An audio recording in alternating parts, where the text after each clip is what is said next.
Yeah, I don't even know where to start. I'm so excited for the guys next to me and the guys in the locker room. They earned it. Our team's gone through a lot of adversity this year, and we've stayed the course. We had a meeting at the beginning of the year, and we talked about how tough of a feeling it was in St. Louis in that locker room when we lost to Wisconsin. And instead of just saying attack when we broke huddles, we wanted to talk about attacking and finishing. And man, we finished today, and I'm really proud of this group. The biggest thing for us going into this game today was to be able to take care of the ball, not get Florida State out in transition where they're phenomenal, and try to keep them off the glass. And we've been a pretty good rebounding team all year, but we've never faced the size and athleticism that we saw today. And we really passed the test in those two areas, and it gave us a chance to win, and thought guys really played loose on offense. And I'm just really happy for these guys. Front row on our left.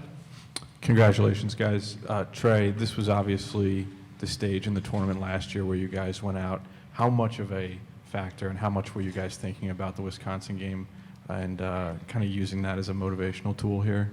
I don't really think necessarily we were thinking about, last year, other than really we just got to finish. And we've been preaching all year, we attack and finish. So we definitely wanted to make it out this round, but I don't think necessarily too many people were thinking about last year. Okay, we'll go to our far right, and then we'll come back over here. Yeah, to both Tyreek and Kaiser, you guys combined to score 27 points, 17 more than your season average. Did you see something that you could exploit against Florida State or just unfold like that tonight? Tyreek, can you start? From the jump, I just wanted to be aggressive, and if I could finish around the rim, I'll finish. That was basically it. Kaiser? Yeah, I was trying to move a lot more without the ball than I usually do. We harped a lot on that on practice, and my guys found me in open spots, and I took my open shots. Okay, center aisle. Mark Cannizzaro for the New York Post. For JP, a little bit coming off of what Chris was talking about, can you just talk about the last several weeks and maybe the last month or so, and just kind of overcoming the adversity you guys have undergone, taken, and just kind of the Big East tournament run and whatnot, and just I think you guys are 5-1 in elimination games this month now. Yeah, that's one of the reasons why I love this team, because all the way down the line, everybody's tough, and everybody loves to win and play hard, and I think that we showed that this past month, and I'm just excited for everybody in this program that we're moving forward, and we really got to lock into details going forward and just continue to play hard. We'll stay in the front row, and then the second row has me. Trey, this question is for you. Finally got off to a good start in the first half, right? Mm-hmm. Was there a difference in your approach tonight, or was it just a matter of seeing shots fall early? I would say probably just a matter of seeing shots fall early. I didn't really do anything different, just playing hard, playing to win, and just, trying to find the holes in the defense, just kind of letting the shots come to me and just following the game plan. Second row. Question for you, Trey. Was it 21 points in the second half tonight and then 18 on Thursday? Is there something about the second half in this building that gets you going? I don't know. That's funny as you say that, but the past couple of weeks, that's kind of what's been happening. But I really don't know what to say to that. I just keep playing. Despite first half, you got to flip to the next page and just worry about winning. Our far right.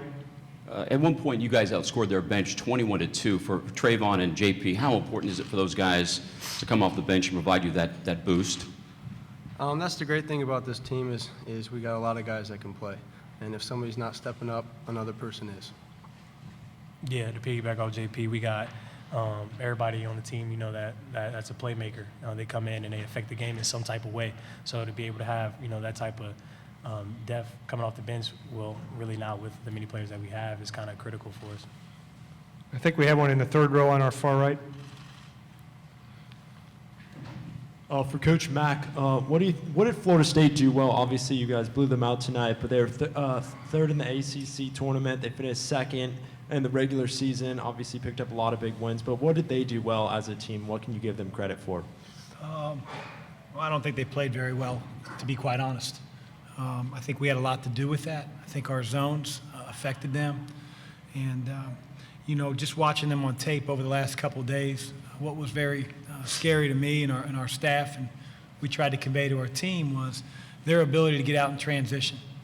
And we just felt like we had to somehow figure out a way to box them in the half court by not turning the ball over. And we had, I don't want to say a season low, but probably one of our season lows with 9 turnovers. Not taking tough contested layups that can get blocked, trying to get multiple paint touches. So, they didn't play their best, and I thought our guys played really loose and together and followed the game plan. And there's a belief within this team that, we can play with anybody when we play together, and we're tough-minded, and we were today. Okay, we're going to let the student athletes go back to the locker room, guys, and we have about 7 or 8 minutes left for Coach. Yep. Locker room's open until about 8 o'clock, until 9 o'clock, I'm sorry, 9 o'clock. Go ahead. Chris, you called a timeout with about 90 seconds left in the game there. Was there any kind of a special message you wanted to deliver? I was trying to substitute our walk-ons, and that's why I was giving the signal. Yeah. That's what I told the Florida State coaching staff. I know the arena booed. I didn't mean any disrespect by it, but usually you're allowed to substitute. And then they said, well, that was the first time out of the half called. And I didn't realize that. And so it automatically becomes a TV timeout. So, is this the team you thought you had all along, even through the down moments? No. I mean, we should have had Miles Davis. We should have had Edmund Sumner. We had a kid that got homesick over the summer. So, no, not necessarily. But the group that I have, I'm really proud of because their resiliency and their, I tell them all the time that when you get out in the real world, life's going to hand you some lemons. And you can either pout about it or figure out a way to make lemonade. And our guys, despite all the adversity they've been hit with and all the social media and everybody that tells them how bad they are and how poor they are, they stayed with it. They believed in themselves and our coaching staff, and it's a credit to them, and I'm just really proud of them. Center aisle and then our far right. Chris, just down here in front. I know you talked about addressing the Wisconsin game last year with the guys. For the guys that were a part of that, do you feel like tonight put that to bed a little bit now as you move forward? I hope so, but I don't think they'll ever forget the finality that comes with losing your last game in the NCAA tournament.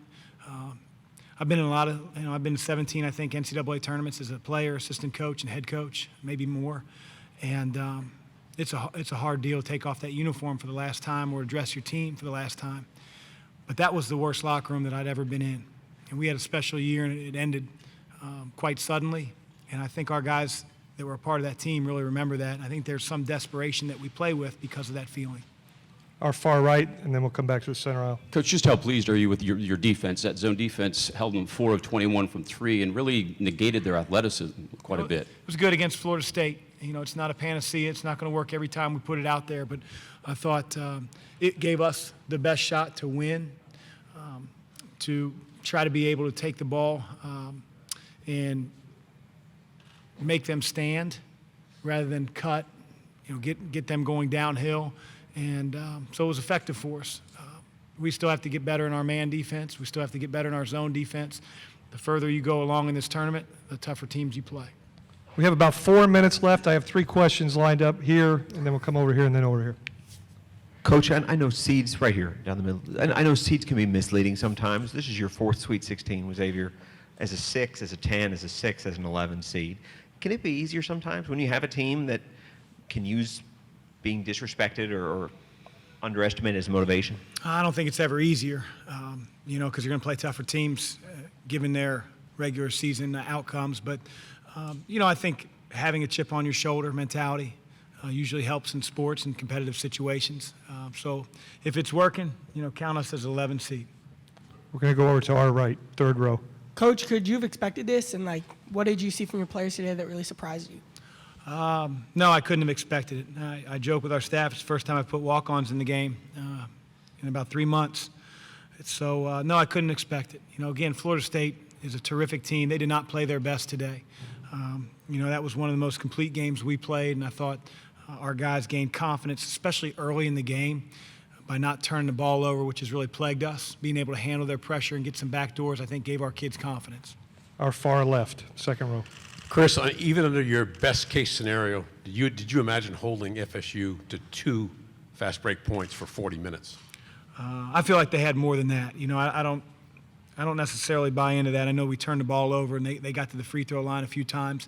Maybe they don't categorize them as fast break points, but we needed to put them in the half court as much as we could. We probably did the best job that we could have, given their personnel, the fact that we only play 7 guys, 8 guys at times. So yeah, to do that is one of the reasons that we're sitting up here with a win. Coach, thank you very much. Congratulations. Thank you.